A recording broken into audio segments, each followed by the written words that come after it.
Thank you all for coming. And I'd like to introduce Professor Michal Lineal, who will introduce our guest speaker, Professor Nancy Segal. Professor Lineal is the head of the Institute of Advanced Studies.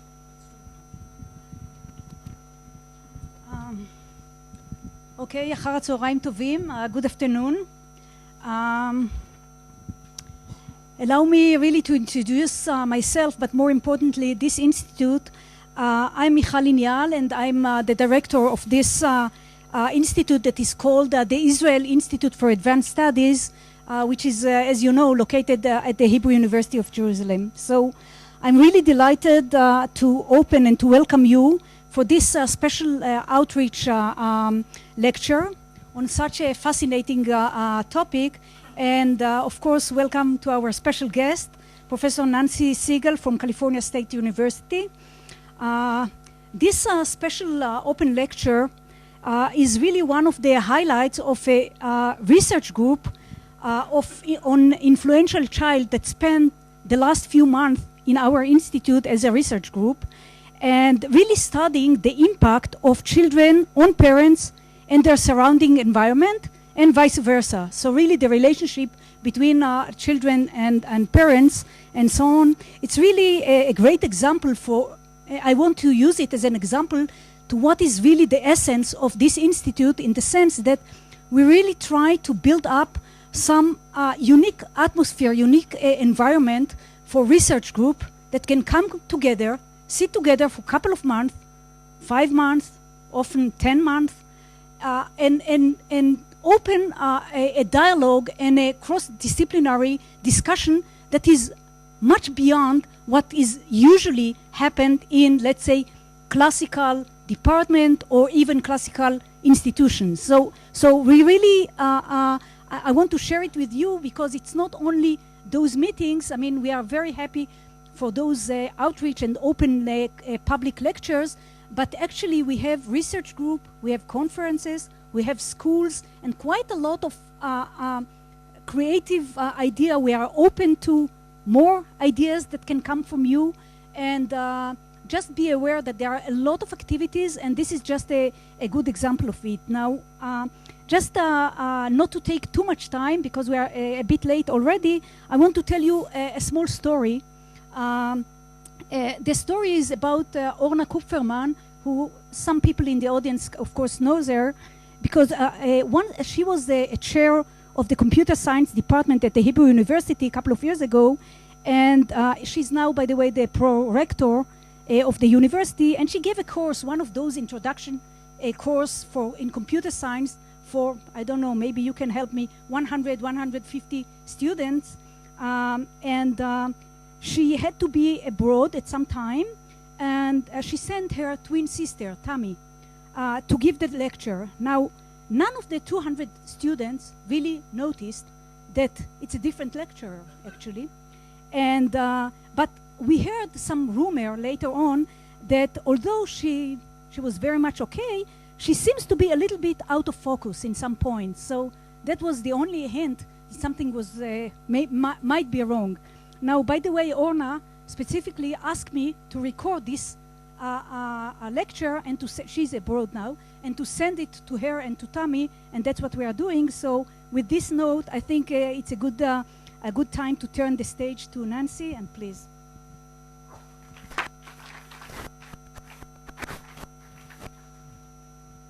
Thank you so much for that wonderful introduction, and for having me here at the Institute for Advanced Studies at Hebrew University.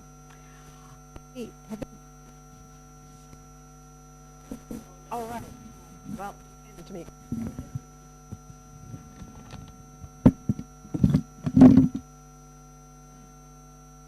can you all hear me all right? Yes? So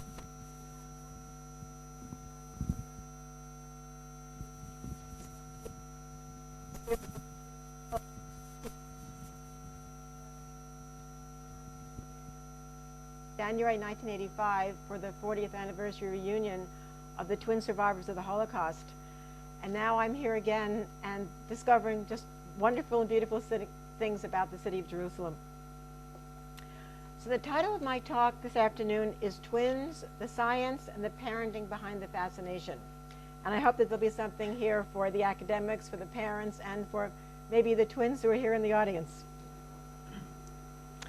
So my goals this afternoon are to talk to you a little bit about twin types, twin research designs, research findings, and parenting issues, and talk a little bit about the 3 books I've written and what comes out of those in terms of implications for parenting. And I hope we'll have plenty of time for questions and answers afterwards.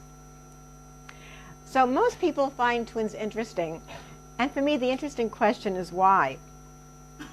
And I think it's because identical twins really kind of run counter to our ideas of how the world should work. You know, we're raised with this idea that everybody is a unique individual with different physical characteristics and behavioral characteristics. So when we encounter people who look so much alike and act so much alike and seem to be so close, it kind of challenges the way we think the world should be. But I think that we find this very intriguing, and maybe some people find it alarming, but for most people it is quite interesting. This is a marvelous time to be involved in twin research. There are so many important twin-related findings that we're reading about all the time.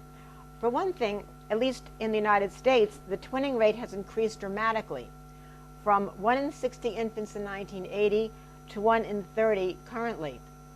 And that's due to 2 reasons. One is that women are delaying the childbearing years, and there is a link between being an older mother and releasing 2 eggs at the same time, which is going to lead to fraternal twins. And the second reason is that we now have assisted reproductive technologies much more widely available, and when women do delay the childbearing years, it makes getting pregnant a little bit tricky, and this leads to fraternal twinning, or it can. But also it leads to a lower rate, well, it also increases, but not to the same degree, the rate of identical twins. When you micromanipulate a fertilized egg outside the womb in the laboratory, it can lead to an increased tendency for zygotic splitting. Now, one of the big debates in the parenting world is, do you put twins in the same classroom or not? And a study that was done several years ago showed that twins in the same classroom showed less problem behaviors than separated twins as judged by their parents. That is crucial information. I don't know what the policies are here in Israel. In the United States, for the most part, twins must be separated because they will not develop individuality. There is no research basis for that, and in fact in the younger grades there's some evidence that twins do much better together because it's traumatic sometimes to leave home and a parent, and then to leave a twin too is a little bit difficult. So this is something I'm trying to work very closely with schools and with parents. In 2011, a research team showed that mothers of twins show increased fertility and lower postmenopausal mortality than mothers of non-twins. That's a good thing, and that of course only applies to fraternal twinning. There was some evidence for a while that twins on average scored below the non-twin population in general intelligence tests. That finding has since been reversed in 2 much better conducted studies, one in Denmark, one in the Netherlands. And finally, male-female twins have been largely neglected by twin researchers. But they're a very important and vital part of the whole research process, and they're an important phenomenon in and of themselves. And what research has found is that girls in male-female pairs tend to be more assertive and rather maternal toward their twin brothers. So we have to know a lot more about them in order to really help them adjust in certain situations. So twin types. Do you know your children's twin type? This is a cartoon that I just love, and I hope you will too. It comes from Miss Peach. And it says, "Linda and Lester are our twins, Mr. Carlson. By the way, what kind of twins are you?" "What do you mean, what kind are we?" "There are 2 kinds of twins, benevolent and malicious." Now, there are 2 types of twins, obviously not benevolent and malicious, but we have the identical twins and the fraternal twins. Identical or monozygotic twins result when a single fertilized egg divides sometime between the first 2 weeks post-conception. These twins are always same-sex, 2 males or 2 females. Fraternal twins result when a mother releases 2 eggs at the same time, separately fertilized by two separate sperm. So you can have fraternal same-sex or fraternal opposite-sex, both of whom share 50% of their genes on average by descent. But there are some fascinating variations to both of these types of twins. And here you see one of them. These are monozygotic males, and I went to their home to study them, and I always take a look at the direction of the hair roll at the top of the head. And you'll notice here that it is counterclockwise on one twin and counterclockwise on the other. And what's fascinating is that in about 25% of identical twins, those that split somewhat late in that 2-week window, you will see various types of reversals in hair whorl, or perhaps in dentition, or in hand preference, or in fingerprint patterns, or birthmarks and moles. So it's a very, very interesting phenomenon. Yes? Yes, sometimes in internal organs, that's right. Now, fraternal twinning shows some other interesting variations as well, and you can have fraternal twins who have different fathers, as shown by this particular newspaper headline. And how does this happen? It can happen if a woman has sexual relationships with two different men within 3 or 4 days. And so the twins would share their maternal inheritance, or half on average, but no inheritance from their father. So we call them superfecundated twins. Genetically speaking, they're more like half siblings, but we can still consider them to be fraternal twins. And many times these twins are not discovered. They are discovered if the two men come from different ethnic groups, because that's a little difficult to hide. But sometimes they go undiscovered for quite a while. The literature, the medical literature, claims that they're quite rare. My feeling is that they are not as rare as people claim. If you think about non-paternity rates being maybe 5 to 10%, it's likely that these twins occur in greater frequency than people think. Now, another interesting variation on fraternal twinning is when you have twins from mixed marriages, such as this British couple of a black woman and a Caucasian father. And you can see that these are ordinary garden variety fraternal twins, except that they look like they come from different ethnic groups. And no one has studied these kinds of children systematically. And there are enough types. Certainly in my state of California, where there's a lot of intermixing there, and a lot of fertility twinning too, I'm sure you could find enough for a systematic sample. But I'm sure that these children have very different life experiences, despite being raised in the same home, and it'd be fascinating to know more about that. Now, the logic of the twin design is very, very simple, but very, very elegant indeed. And one simply compares the similarity of identical twins to fraternal twins with respect to a given trait such as height. And if the identicals are more alike than the fraternals, this is consistent with the genetic influence on the trait that you're measuring. And of course, you can see here how similar the identical twins are. The fraternal twins are very, very different. Some other interesting twin designs, we can look at identical twins who differ in some way, what we call co-twin control. Now, these are genetically identical twins, but you can see that they show differences in weight. They show differences in their dental patterns. The one twin has a fairly pronounced space in her front teeth. And that twin also has breast cancer, which the other twin does not have. These are fascinating cases because we can look to see what environmental features may explain the differences in those twins. And that gives us information that we can use in the general population to understand what causes obesity or unusual dental patterns or even disease. Reared apart twins are probably my favorite design, and I spoke about them this morning. And these are twins who, for some reason, are separated at birth and raised in different families, either because of illegitimate birth or maternal death, or parents cannot afford to keep them. And some of these twins grow up never knowing they're twins. They meet sometimes simply by accident, as did these three identical triplets. What happened is that one of the triplets went to a small community college in upstate New York and left after a semester. One of the other triplets went there the next semester, and everybody wanted to know what he was doing back. When he said that he wasn't coming back, someone who knew the first one quite well arranged for them to meet that night, and everyone thought they were twins for about a week until the New York Times published their picture, and the third one got into the picture. So they're a very, very interesting group indeed.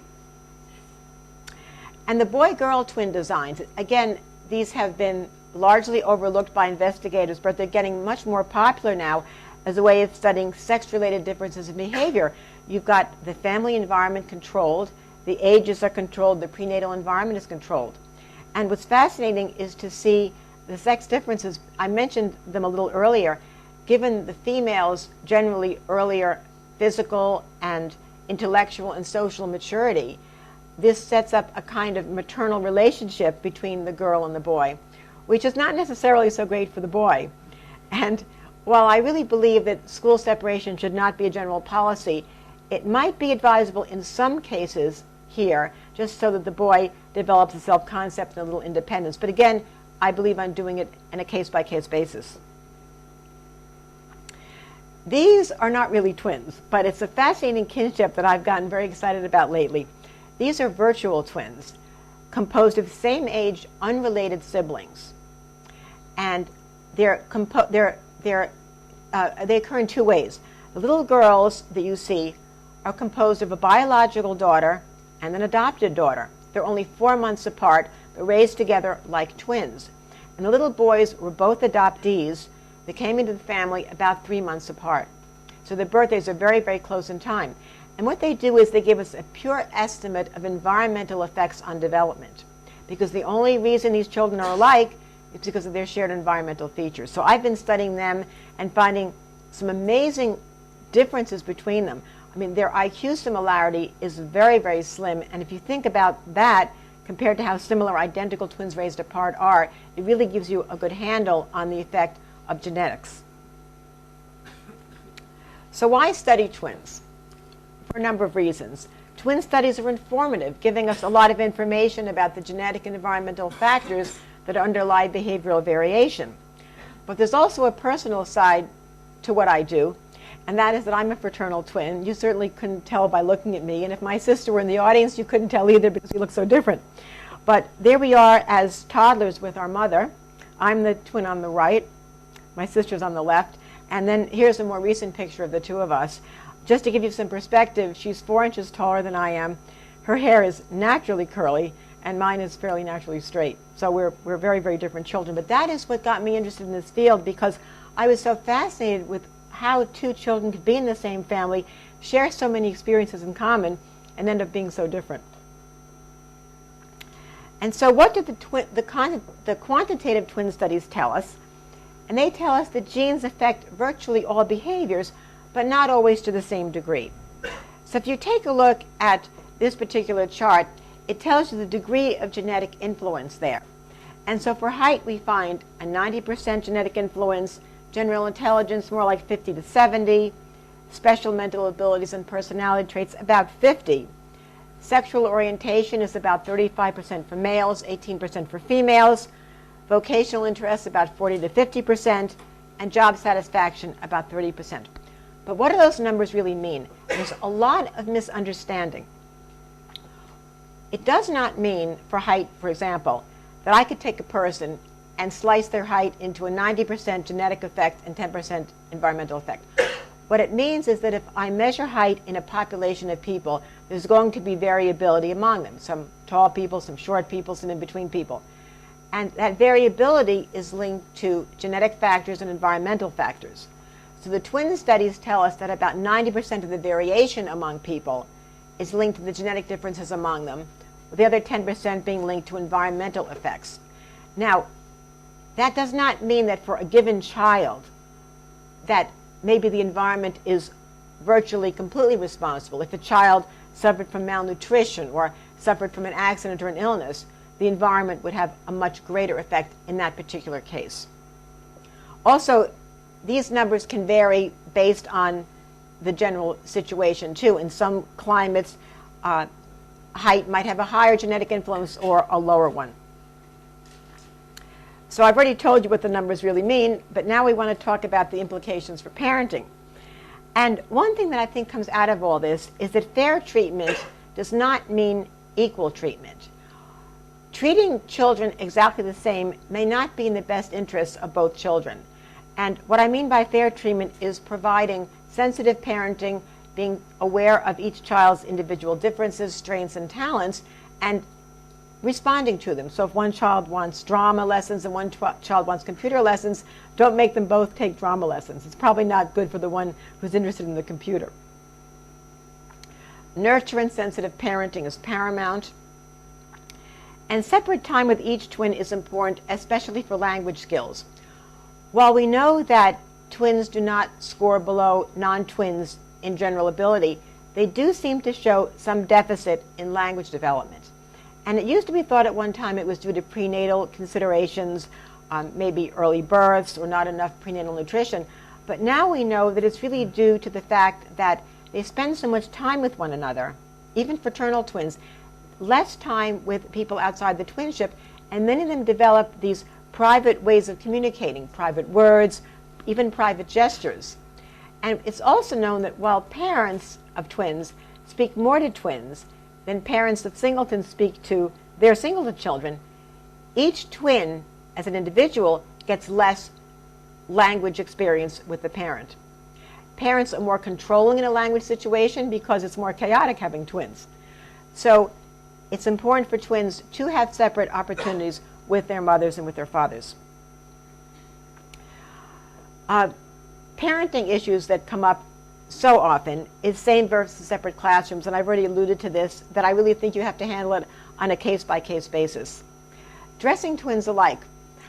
I really feel that here, I think it's all right on occasion.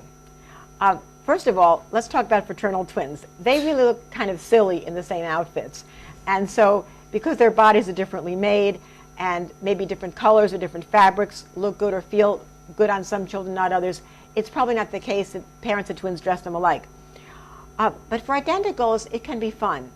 And I think that on occasion they should be allowed to do it. But you don't want to do it to the point where they become so dependent upon it for attention. That would be a mistake. So I would say maybe on special occasions. Now, if you have twins in the same classroom, you really need to dress them differently or have their hairstyles different so that children and teachers can tell them apart. That is so different, so they know everybody's name, even if it means a name tag. I was once in Columbia, South Carolina, doing a television program with identical quadruplet girls. And I could not tell them apart, although their mother could. Their mother said, they look so different. But trust me, they didn't. They were exactly the same. And the mother had T-shirts with their names, and that helped me quite a bit. And that also gets me to an interesting question, is that I find, and I hope I don't insult anybody here, I find that mothers and fathers of twins are the worst judges of twin type for their children. And that is because you are so sensitive to the subtle differences between the identical twins that they look like fraternal twins to you. It makes perfect sense. But for someone like me seeing them for the first time, I don't know about those subtle differences, and I can see the similarities. And so I'm going to be a better judge. And in fact, I have a paper on that looking at the accuracy of different methods, based on DNA, of course, as the foolproof method, but comparing that to maternal and paternal accuracy and my accuracy, and I'm better than the parents. So leave it at that. Twin relationships. You really can't talk about twin relationships. I think you have to talk about identical twin relationships, fraternal twin relationships, and relationships between boy-girl twins, because they are so different. They are so different. There was a great deal of research in my laboratory, in other people's laboratories, showing that identical twins just get along better. They simply get along better than fraternal twins do on average. And I think because of that, they're going to like the same activities, they're going to like going places together, and that's fine. I think that we should not always force them to be apart, which I think is a kind of tendency that's been evolving lately.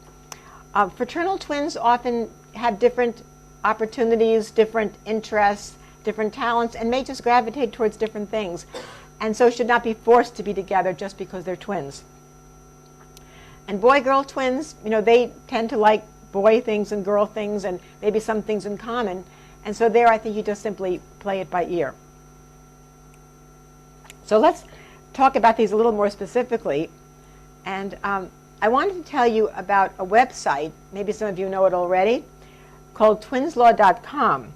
And this is the home to the national parental movement seeking state-to-state legislation mandating flexible placement policies for multiple birth children within the classroom. Now, this may seem like a case of micromanagement, but parents in the U.S. have been so frustrated with these mandatory separation policies that they're starting to pass legislation on a state-by-state basis, giving parents a real significant voice in where their twins are placed. And I think it's important. I think it's necessary, and I think it's for the welfare of the children. And the first state to do this was Minnesota.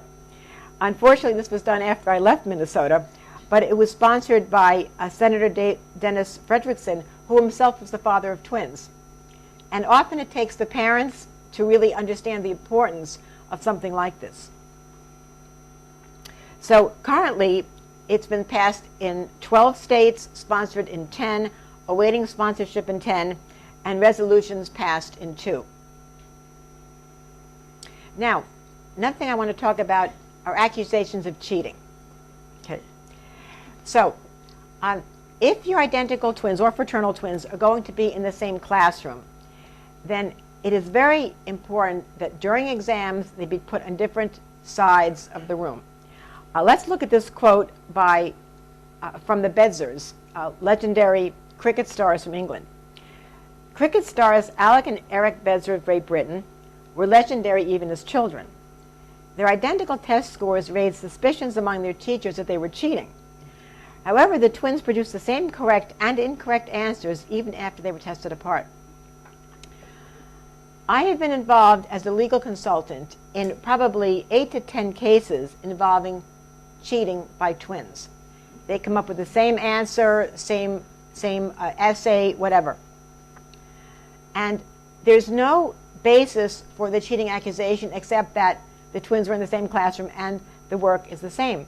And from some really outstanding universities, too, twins have been placed on probation or dismissed from the campus, which are very, very serious charges. So the parents have hired lawyers, they've hired me, and I compile research showing the twins think alike, respond alike, all this sort of thing. And that has helped some twins in some situations, but not in others. So that's just a word to the wise if your twins are going to be in the same classroom. As I said, it's not an isolated incident, and some of the charges were based on an unusual mistake in a computer programming assignment, the same wording in a lab report, and same answers on exams. So I think I've already talked about the better explanations.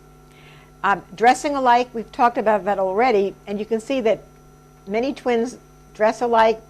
Some parents have told me also that when twins are in the playground, if they're dressed in similar outfits, it's easier to keep track of them. So there are some practical considerations as well, which I think are fine. Again, you just don't want to do it all the time, so they get dependent upon that. This is from a study that I conducted a number of years ago, and maybe one of my favorite studies because it was my first. And I was very interested in twin relationships, but not so much what parents told me, what twins told me. I wanted to see the actual behaviors of the kids. So what I did was I brought puzzles to the twins' homes, and I put them on the table between the kids, and I said, solve the puzzles together. And I made little films of them. And these are stills from the films. And what you can see for the identicals, they're sitting close together, they're all enmeshed, their arms are all entangled, and they're smiling, and this is a really fun experience for them. And they were very successful at this. But take a look at these fraternal twin girls. What happened in the film was the girl on your left completely dragged all the pieces to her side of the table and put her arms around them so her sister couldn't get access. And that little girl eventually gave up and started waving at me at the camera. Those are fairly extreme cases, and there was overlap, but I think it gives you a window into the kinds of tendencies that occur between identicals and fraternals. And I think this is very good for teachers and for parents to understand that some kids in a family get along better than others, and it's just something you want to understand and try to help. Certainly want to emphasize family loyalty even among these fraternals, but if they don't get along all the time, I think it's something we just simply have to understand. And I think it also tells us the basis of who gets along and cooperates. That people who think alike and act alike and maybe process information the same way probably have a more solid basis for a relationship. I've been very interested in a process called tacit coordination, a kind of decision making between 7 and 13-year-old twins. And basically, what tacit coordination refers to is how successful are you if you have to come up with the same solution, but you can't talk about it. So let me just see what the next slide. So here's what I had the children do. I gave them a list of 20 questions, such as name a book, name a movie, name an article of clothing, name an ice cream flavor. And the children all did that. In the second condition, I said to the kids, here's the same list. This time, I want you to come up with the same answer as your twin, but imagine yourself talking it through with your twin. Imagine a negotiation or a discussion. So maybe you like vanilla, he likes chocolate, but you could agree on strawberry, right? And we found that the identical twins were much more alike in their solutions in both conditions, when they were just free to answer as they liked, but even more so when they were instructed to come up with the same answer. The fraternal twins were next, and the virtual twins the least successful. So the degree of commonality went hand in glove with the degree of genetic relatedness. Friends and activities, separate or shared. Identical twins show less agreement than fraternal twins when asked to list their common friends. Now that sounds kind of weird, doesn't it? Identical twins should really show more agreement. But if you look at the second part of that, this may seem clear, and I'll explain it as well. Identical twins show greater overlap than fraternal twins when asked who they actually play with. So when you're asked to list common friends, and these are done independently, it's very clear with fraternal twins who they play with. They may have friends they share, but it's very clear who their separate friends are. With identical twins, it may be that they have some friends that they have on their own, but common friends may not be as clear. Maybe one is more friendly with one twin than the other, or maybe they equally share them. One is a 25% friend, and one's a 75% friend. So they may be in common, but it's less clear. So there's less agreement there. But when they actually say who they play with, then you're going to get more agreement among identicals than fraternals. So boy-girl studies. I think that I list so much on boy-girl studies just because so many times when I speak to parents of twins, and I don't talk enough about this, I start to get challenged. So we have a long list of findings on these. We've mentioned some already, that girls grow faster than boys. Girls mature ahead of boys intellectually and physically. Girls from boy-girl pairs perform unusually well on spatial tasks. Now, spatial ability is something that boys excel on in general. But the interesting question here is, do these girls do better because they're exposed to boys' toys or they play with the boys more? Or could there be some subtle effect from perhaps prenatal hormones that might cause that? We don't know. We don't know the answer to that question. The only way to really resolve that would be to do what I call the impossible experiment.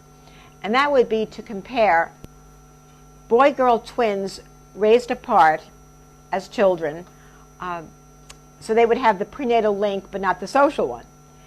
Compare them to virtual twins who are boy-girl, who have the environmental link but not the genetic one. Now, it's possible, it's just that to get enough of these cases could be hard.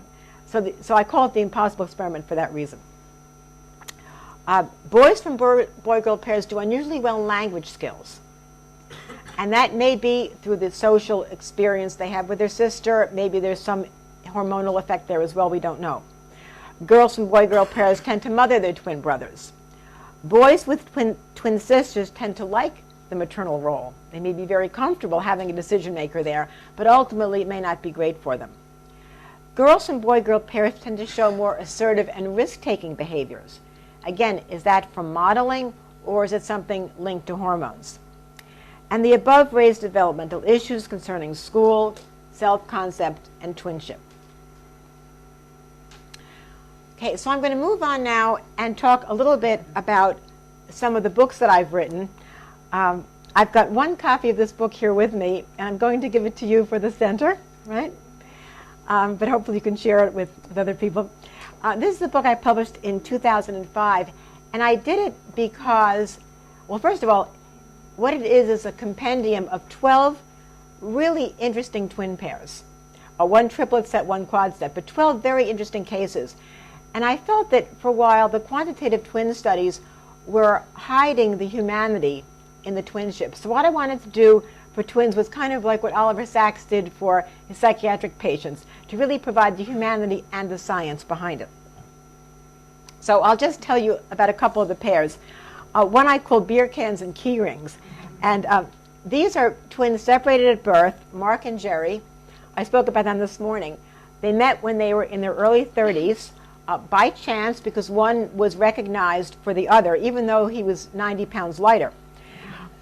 They both were volunteer firefighters, and they both wore big belt buckles and keys dangling from the belts, but their signature quirk was holding that beer can with the pinky finger underneath.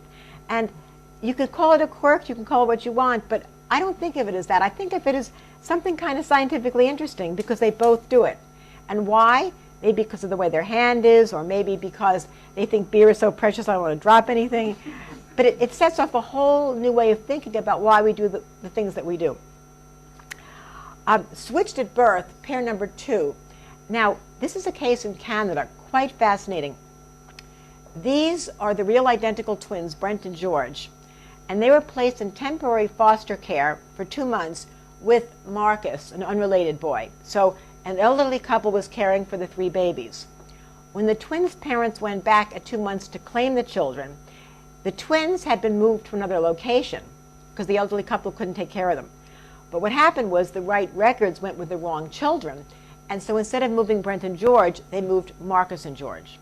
So the parents of the twins thought they were raising fraternal boys, right? And Brent was raised by the family intended to adopt Marcus. But no one knew the difference, and it wasn't until they were 20 that someone who met George at the University of Ottawa also happened to know Brent and brought them together. And the boys thought it was kind of amazing that they looked so much alike and had so many unusual interests in common. But it never occurred to them that they were twins. They were friends for a year until they began to talk about their backgrounds and realized they were probably twins. When this all happened, there were DNA tests done, and the mothers were, of course, in shock, particularly the mother of the twins, who was raising a child who was not hers. There are many, many interesting implications to that, which I don't have time to go into here, but it was a fascinating nature-nurture case as well, because you had 2 unrelated thinking they were fraternal twins, and you had twins separated at birth. So they were studied, of course, at the University of Minnesota, where I spent 9 years working on that project. Oscar and Jack, a very fascinating pair, born to a Romanian Jewish father and a Catholic German mother in Trinidad in 1933. And then when the marriage soured at 6 months, Jack, who's on your left, I think that's Jack, I'm not sure. Anyway, he remained with his father in Trinidad and was raised Jewish. And his twin brother went back to Germany with the mother and was eventually in the Hitler Youth, right? So you're not going to find a pair of twins raised as differently as these 2. Over the years, Oscar in Germany was in the Hitler Youth, worked in the mines and the Ruhr, and Oscar and Jack joined the Israeli Navy. He came here, and at age 16, he was in the Israeli Navy. They met, and he married, lived on a kibbutz for a while.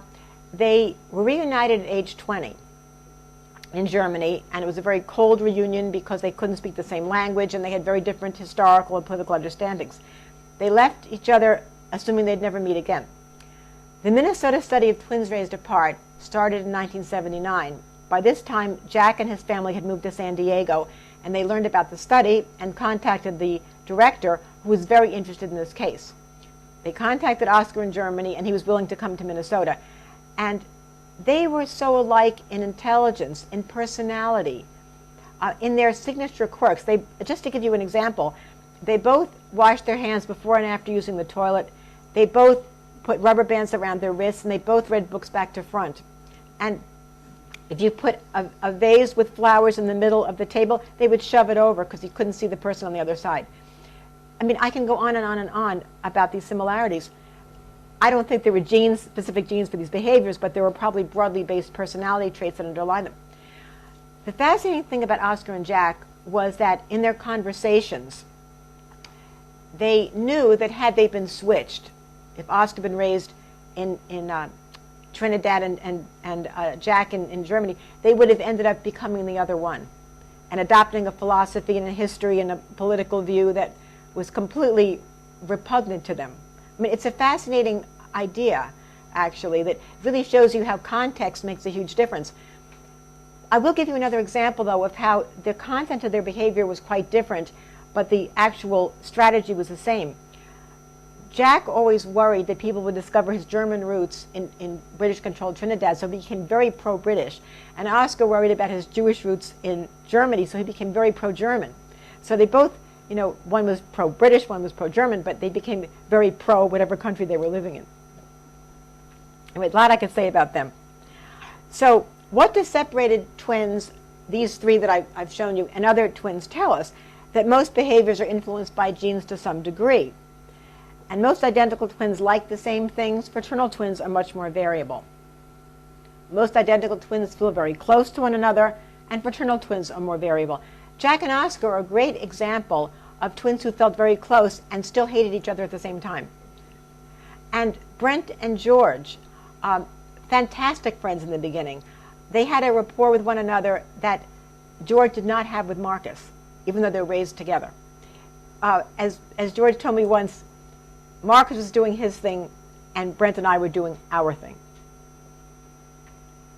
Virtual twins, the same age unrelateds, are much less alike than twins raised apart. And see, to me, it's not so much what I know about one particular type of twin or sibling. It's all of them together. And virtual twins are a much better comparison with twins because of the age, the matched age. A lot of people do adoption studies, but the problem with ordinary adoptees is that they come into the family at different points in time, they have different residential histories, and these kids are completely matched. And I even have some that are adopted on the same day and have the same birthday. It's extraordinary. And as parents, you and your non-twin children may sometimes feel left out of things. Some parents of twins tell me that it's kind of a double blessing, that the twins have each other for companionship, so it relieves parents and gives them some freedom. But on the other hand, twins seem to carve out this wonderful little world, especially identical twins, and non-twin siblings can feel left out. So I'm going to talk a little bit now about a book that I wrote more recently in 2011.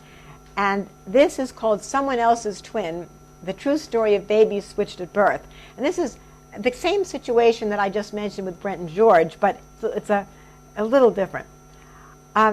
These were twins born in January of 1973 in Las Palmas and Gran, Canaria. I learned about them through an email.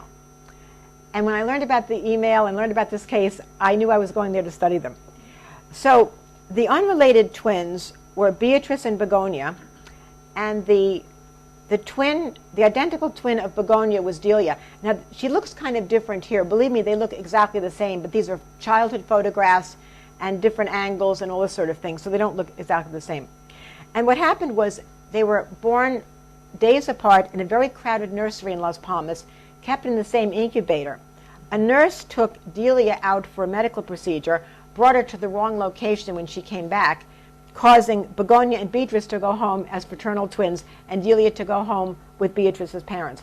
Nobody suspected anything for 28 years until Begonia walked into a shopping mall and a sales clerk called her Delia and persisted, and eventually everybody met and the truth came out. There were lawsuits that went on for years against the Canarian health services. Parents had to undergo therapy and tranquilizers, antidepressants over not raising their own child. I mean, it did havoc with the self-concept and sense of self for many of these people. But at any rate, why was I so drawn by this particular case? It raised 4 key issues for me. One was the emotional response. How do people react to knowledge of a baby switch? That is the sudden and dramatic change in their identity, sense of self, and life history. Secondly, maternity certainty or uncertainty. How do mothers know who their babies are? It's not such a simple question. You know, if someone says, this is your baby, how do you know, right? In the case of the Canary Islands twins, you know, it's a very heterogeneous population. People of very different types of skin tones and backgrounds. And Delia's family was much darker than begonias. And when the mother saw this very pale baby, she said, well, my husband has a little mixture in his family. And when the other family, the Light family, saw this rather dark-skinned baby, she said, well, the mothers are all blaming the husbands. There was something in his family. But the mothers never suspected that this was not their baby. It never occurred to them. And I think that's because, you know, if you think about evolutionary history, people gave birth at home in small groups surrounded by friends and relatives. And so the baby that popped out of you was your baby. But even in hospitals where sometimes mothers don't see the baby till hours later, it's not in our human behavioral repertoire to think that this is not our baby. You know, paternity uncertainty is different. Fathers never really know because fertilization is internal and women are receptive all the time. But for mothers, maternity uncertainty has never been an issue. But at any rate, that's why the mothers, I think, never suspected. Legal considerations. How can the courts compensate people for a life that was unintended? After all, these two children led a life that was not intended for them. These were wanted babies, and parents did not raise their own children. Now, the parents loved the babies they raised, but these were not their children. And the nature-nurture debates. What do switch-at-birth twins and other reared-apart twin pairs tell us about human development? So I'm going to talk a little bit about maternity certainty or uncertainty, because I think that may be of interest here. And again, how do mothers know who their babies are? I've mentioned already that fathers never really know for sure, but maternity uncertainty has just never been an issue. So there's been a lot of research, and some of it done here at Hebrew University, wonderful research that I quote in here by Marcia Cates. I don't know if she's here, I've never met her. But anyway, it's wonderful stuff. And in experimental situations, mothers have been known to identify their babies through a number of different cues, olfactory cues. If you have three babies lined up and you blindfold the mothers and the mothers sniff the baby's breath, mothers are pretty good at knowing who their babies are, even after very brief periods of exposure. Auditory cues. Mothers, not necessarily with brand newborns, but after even a couple of days or hours, are able to identify the cries of their babies in comparison with the cries of other babies. Tactile cues. If mothers stroke the hand of the baby, right, they're usually able to identify it. They say it's texture or warmth, but these are important cues. Visual cues. If you take photographs of babies, put them into a notebook, have the mother pick out which is your baby, they're pretty accurate about that. So researchers think that there's a really exquisite maternal sensitivity due to hormonal priming that allows mothers to be exquisitely sensitive to who their babies are. But if you think about the experimental settings, these are all comparative. It's always my baby versus two or three others. If you just handed a mother a baby and had her look at it, touch it, smell it, would she know? I think this is a great unanswered question. I don't think anyone's ever done that. Now, how often does switching occur? Okay, I'm going to give you some very frightening statistics. Okay, 2 medical centers in the U.S. said that there were 20 to 23,000 incorrect transfers of babies each year in the United States. Now, before everybody starts wondering of your children or your parents,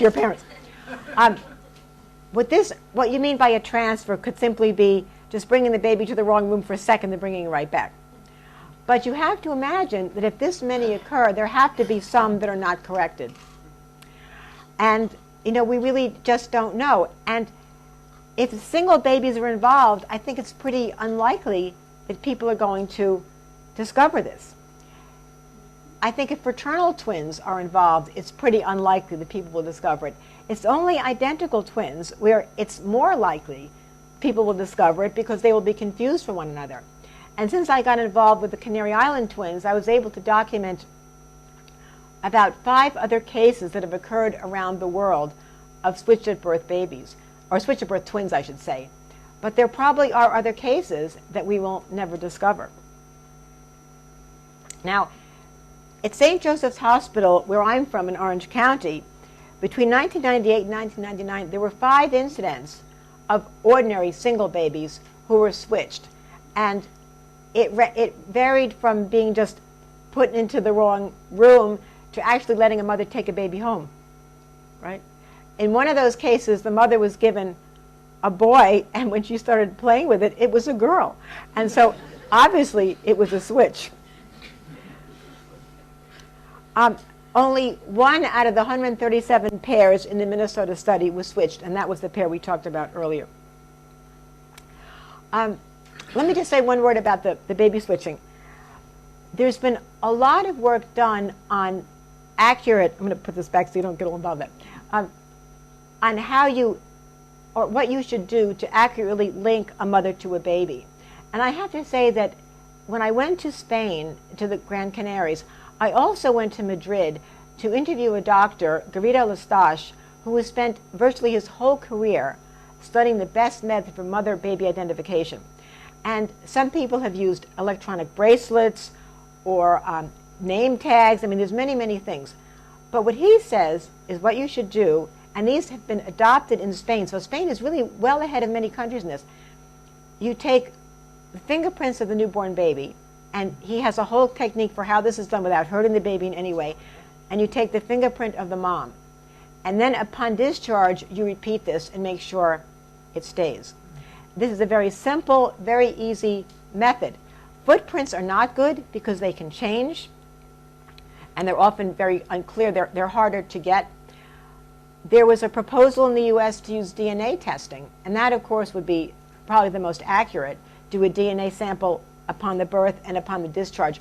Right now, it's not economically feasible. I suspect it will be eventually. But in Spain, these fingerprint patterns are adopted, and in some other places as well. So I'm going to conclude with just a little bit about the book that I wrote most recently, and this is called Born Together, Reared Apart, the landmark Minnesota twin study. If you want to know more about it, I've got a very easy website to remember with this book, my others, and many other twin-related items to it. This is really the comprehensive treatment of the work from the Minnesota study of twins raised apart that was done between March of 1979 and April of 1999. It's a study that went on for 20 years, and I have a few slides to show you. I usually like to introduce this with this wonderful cartoon from the New Yorker magazine that says, separated at birth, the Malafer twins meet accidentally. And you can see how identical everything is, the clothing, the inventions, the eyeglasses, everything. And no doubt this was inspired by our study, which began in 1979, but none of our twins were as alike as this. None of our correlations were one. We certainly saw many extraordinary similarities, particularly among the identicals, but this is an exaggeration.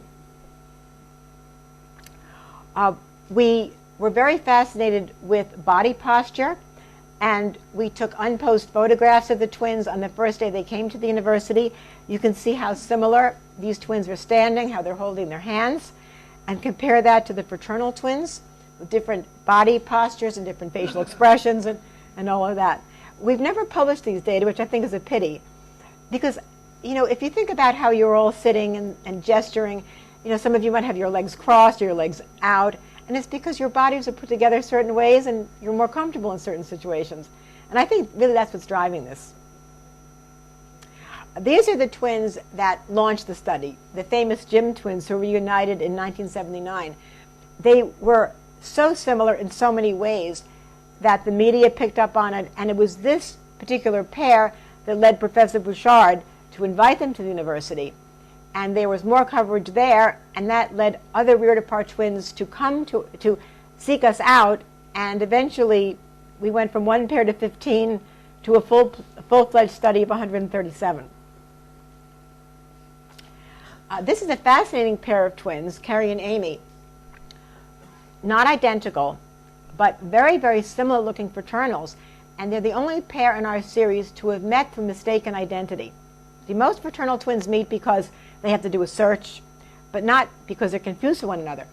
They came from different parts of Vermont, and when she moved to Burlington, where this one lived, everyone started calling her Amy, and she couldn't understand what happened until finally she asked somebody, got some information, called up Amy's family, and the two of them met. It turned out they were fraternal twins. By the way, what's interesting about them, you see, their hair, right? Their hair is very brittle, does not grow beyond that. And they both had a condition called ectodermal hyperplasia, which leads to very sparse body hair all throughout the body, very brittle hair that doesn't grow. We talked about Oscar and Jack already. This is a very, very poignant story. Arrow and Iris, they were raised in New Zealand, and they didn't meet each other until they were 75 years old. They came to us when they were 77. And the way they met, well, I don't know, well, yeah, I know how they met, but I'll tell you how we got to them, was that we had another pair of twins in our study who met when they were 69. And they turned 70 at the university. We had a birthday party for them like you'd have for a 3-year-old, party hats and favors and all this. And so I thought, well, this is the longest pair of twins ever separated, so I'll get into the Guinness Book of Records. So I sent it to the Guinness Book. They accepted it. Some time went by, and I went to get the Guinness Book, and it said that these two twins were the longest separated pair in the U.S., but this pair was the longest separated in the world, and we'd never heard of them. So I quickly got on the phone, and I got them, and they came to the university. But I have to tell you that 1 month ago, just 1 month ago, I got an email from a young man in Washington State who told me that his mother, who was 77, was born in the UK, knew she was a twin, but never searched, figured she would never find her sister because the sister stayed in the UK and she came with her mother to the US. But the sister recently did a search at 77, and they've contacted each other, they've talked by Skype, but they never met. So right now what I'm trying desperately to do is to have ABC News primetime bring over the UK to the US and reunite the twins. So I'm working on that. And then they'll replace these two as the world's longest separated pair. Some of my ongoing studies at Cal State Fullerton, I mentioned virtual twins, but here's a little more on a very fascinating case of a mother who was having difficulty conceiving. So she had triplets, the 2 boys and this girl, through in vitro fertilization. But while that was all taking place, she adopted a little girl. So I have 3 virtual twin pairs from this little girl, pairing her with each of the triplets. I'm studying Chinese twins who are separated at birth indirectly through the one-child policy. And here you see a reunion of 2 little twins meeting for the first time at the age of 2. I have been tracking these twins. I now have about 13 or 14 in my file. And what's so fascinating is that I'm studying these reared-apart twins during development, prospectively, unlike the study in Minnesota where we studied them as adults, retrospectively in terms of their development. So while my sample is small, it really is quite fascinating, and I'm getting a lot of data from them. And I can tell you that in about a month or so, I'm going to Toronto, and there I'm going to witness a reunion between 9-year-old identical Chinese twins, meeting for the very first time, and I'm very, very excited about it. I'm also studying personality similarity in people who are unrelated lookalikes. Now, how did I learn about these? There's a photographer in Montreal, Francois Brunel, who, as a hobby, takes photographs of people who look alike, like these 2 men. And I saw his website and all these cases, and I thought, who's doing something with them? And he said, nobody. So there's a challenge in twin studies, a criticism actually. People say that identical twins are alike in personality because people treat them alike based on their similar appearance. I don't believe that. I believe that it's the similar behaviors of the twins that evoke similar treatment by those around them. But in order to refute that, I thought, I'm going to study the personalities of these people. And if personality is only in your face, they should be as alike as the identical twins. But you know what? They're not. The mean correlation across the big 5 personality traits is about 0. So I presented that in several different conference venues. So closing thoughts. Twin research is an informative approach for studying human behavior. Each twin pair has a story, and every story has a scientific message. And according to my late colleague David Licken, any research one might think of doing with human subjects is likely to be more interesting if you do it with twins. And I couldn't agree more. Thank you so much for listening.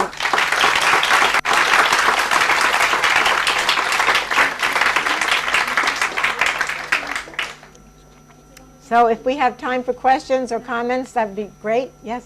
How do you get identical triplets biologically?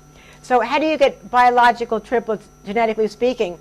So there's a single fertilized egg that divides once, and one of those divides again.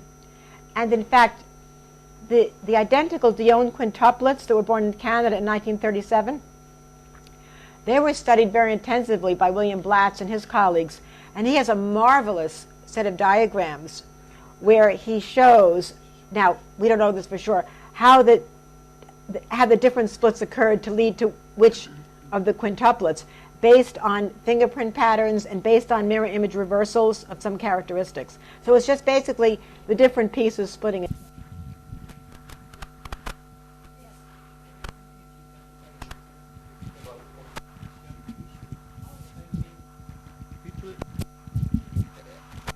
There are many intimate details about medical records. I'm not even talking about the Gran Canaria affair, but even things that you told us. People agree so easily to have their stories published, their medical records. I mean, certain characteristics are made. You understand the question? Whenever the minister or on a particular one, he never.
More questions?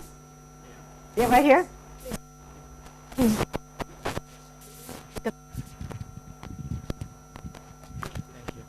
I have a question about twins with some outstanding achievements.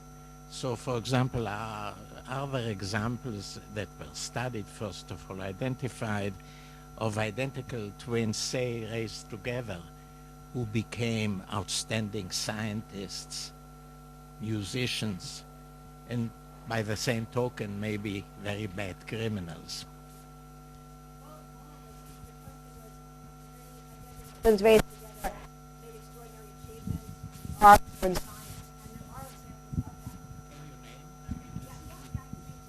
Well, again, it depends on how you define extraordinary. Right, but Prime Minister and President of Poland at one time were identical twins. Okay, there's one. There have been some outstanding Olympic athletes. The Mayer twins. I can't remember their first names offhand. Stephen and, but I can't remember the other. But they both won Olympic medals in gold and silver in the slalom. Okay. In my first book, Entwined Lives, I chronicled a pair of identical twins, the Shapiro brothers, Bernard and I can't remember but they were both presidents of universities. One was the president of McGill University in Canada. The other was the president of Princeton. Okay, so there's another one. They were identical. They were identical twins. Harold Shapiro, Bernard and Harold Shapiro. Yes, yes. Yeah. There have been some other Olympic athletes identical. That's more understandable. Yes, I guess it is. Now, in terms of criminals, the Cray brothers in England were big-time criminals. There's been books written about that. In fact, there's a book called something like The Evil Twin that has 6 cases of these terrible twin criminals. And actually, what's very fascinating about twin criminals is that one twin can commit the crime, but even if he leaves DNA evidence, you can't convict him because you can't distinguish between the twin who did the crime and the one who didn't. I know you do, and that's why I mentioned it. I know you have a case about that recently. There's another type of case like that, too, that might interest you, and that is that I've come across a few cases like this where a woman who has had sexual relationships with both twins, both identicals, becomes pregnant, but a judge cannot assign paternity. They can't because you don't know. Each one says, wasn't me. So there's no way you can assign paternity. But in those cases, what's fascinating is you don't know the father, but you know the grandmother. So. Let's take another 1 or 2 questions. This may be a weird question. Have the vicious experiments done by the Nazis during the war on twins added anything to knowledge? To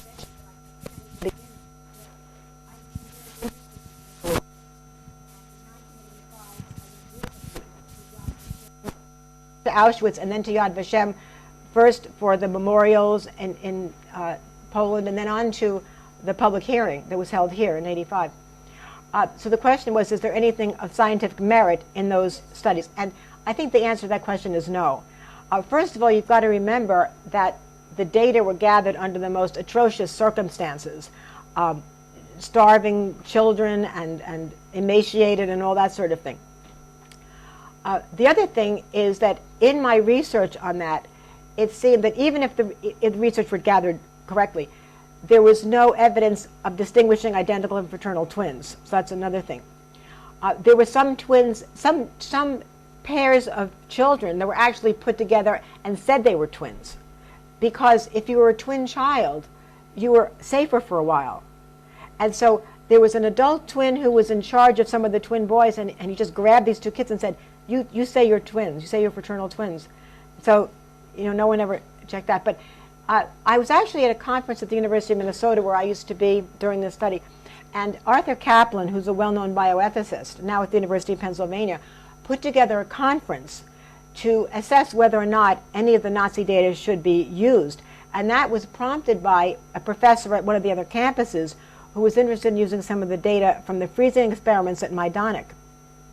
And we basically concluded what I just said, that these data were gathered under such horrific experimental situations that they would be of no use, and we worried that it would send the wrong message to scientists. Maybe you can slip a little now, but don't worry because later on it'll be used. Maybe just last questions here.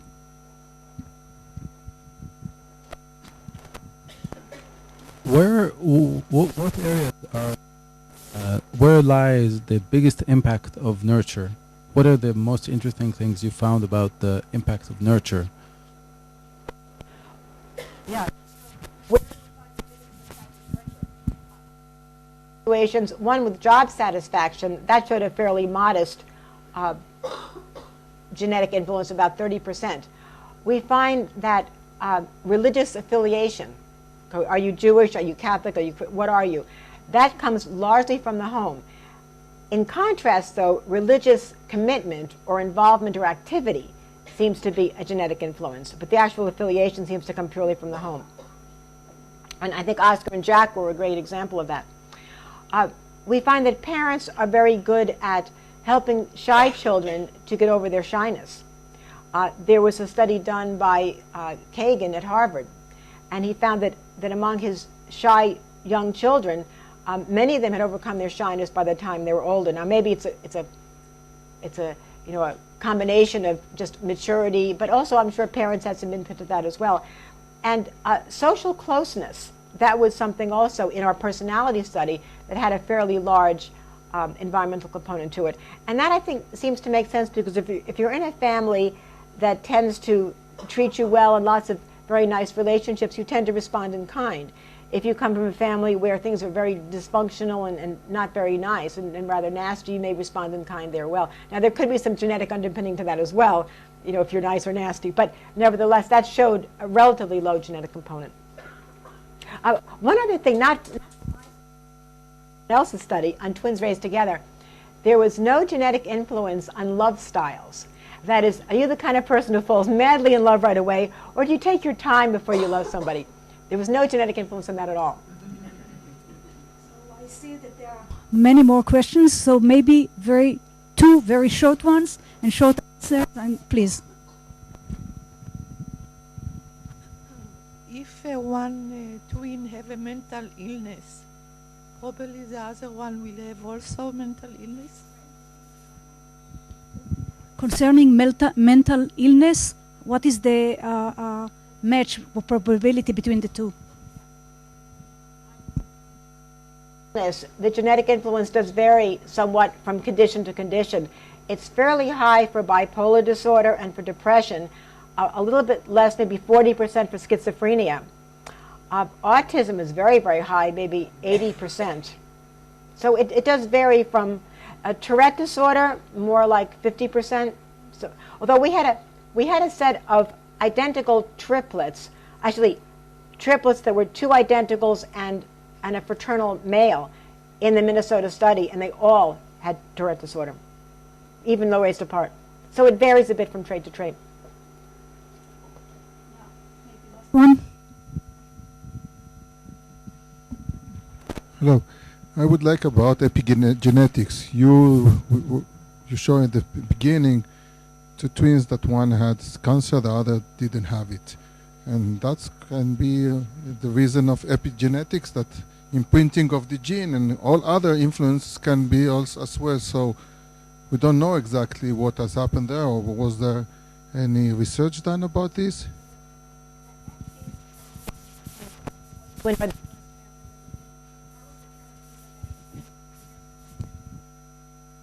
But I'm glad you.